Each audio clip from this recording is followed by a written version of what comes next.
Hi friends, welcome to creative Madhavi's channel. ನಾವಿವತ್ತು ನಿಮಗೆ ಒಂದು 3 ವಿಧಾನದಲ್ಲಿ ತೆಂಗಿನಕಾಯಿ ತುರಿಯೋದನ್ನ ತೋರಿಸ್ಕೊಡ್ತಾ ಇದ್ದೀವಿ. ಸೊ ನೋಡಿ, 3 ವಿಧಾನ ಇದೆ.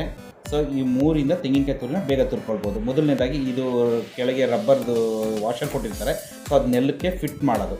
ಸೊ ಅದು ಲಾಕಿಂಗ್ ಸಿಸ್ಟಮ್ ಇರುತ್ತೆ. ಸೊ ಅದು ಲಾಕ್ ಪ್ರೆಸ್ ಮಾಡಿದಾಗ ಅದು ನೆಲಕ್ಕೆ ಹಚ್ಕೊಳ್ಳುತ್ತೆ. ಸೊ ಅವಾಗ ನಾವು ತೆಂಗಿನಕಾಯಿ ತುರಿಯೋಕ್ಕೆ ಚೆನ್ನಾಗಿರುತ್ತೆ. ನೋಡಿ, ಆ ಥರ ತುರಿಬೋದು.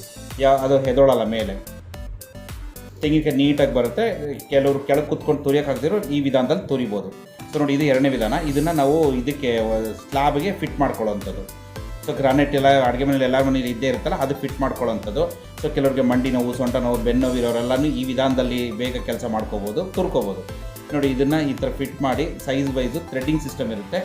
ಅದನ್ನು ಫಿಟ್ ಮಾಡಿ ಈ ಥರ ರೊಟೇಟ್ ಮಾಡಿ ತುರಿಯೋವಂಥದ್ದು.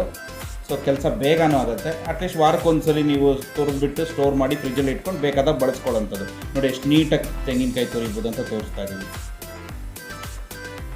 ಸೊ ಇದು 3ನೇ ವಿಧಾನ. ಅದು ತಿರುಗಿಸಿ ತುರಿಯೋಕೆ ಆಗದೇ ಇರೋರು, ಏಳಿಗೆ ಮನೆಯಲ್ಲಿ ತುರಿದ ಅಭ್ಯಾಸ ಇರೋರು ಇದನ್ನು ಅದೇ ಥರ ಸ್ಲ್ಯಾಬಿಗೆ ಫಿಟ್ ಮಾಡಿ ನಿಂತ್ಕೊಂಡು ತೆಂಗಿನಕಾಯಿ ಏಳಿಗೆ ಮನೆಯಲ್ಲಿ ತುರಿಯೋ ಥರನೇ ತುರಿಯೋವಂಥದ್ದು. ಸೊ ಇದು ಅಷ್ಟೇ, ತುರ್ಕೋಬೋದು.